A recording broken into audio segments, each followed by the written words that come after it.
Hello friends, welcome to my YouTube channel. दोस्तों बहुत बहुत स्वागत है आपसे अपनी YouTube channel Pritam Bhojpuri update में। तो दोस्तों खेसारी लाल यादव बहुत ही कमाल थी फिल्म थी, शूटिंग करने में लग चुके हैं। जो थी उनकी लंदन में फिल्म शूट हुई थी, जिसके प्रोड्यूसर अभय सिन्हा, डायरेक्टर रजनीश मिश्रा थे। उसी फिल्म के कुछ इंडिया वाले पार्ट है, जो कि गाँव के पार्ट है।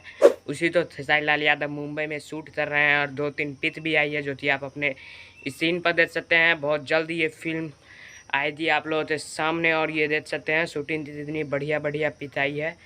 तो बहुत ही कमाल की फिल्म होने वाली है। संजय महानंद जैसे बड़े बड़े एक्टर हैं इस फिल्म में। फिल्म का नाम अभी नहीं बताया गया है, तो विशेष जानकारी भी नहीं दी गई है, लेकिन फिल्म की शूटिंग मुंबई में कर रहे हैं अभी खेसारी लाल यादव 3-4 दिनों से।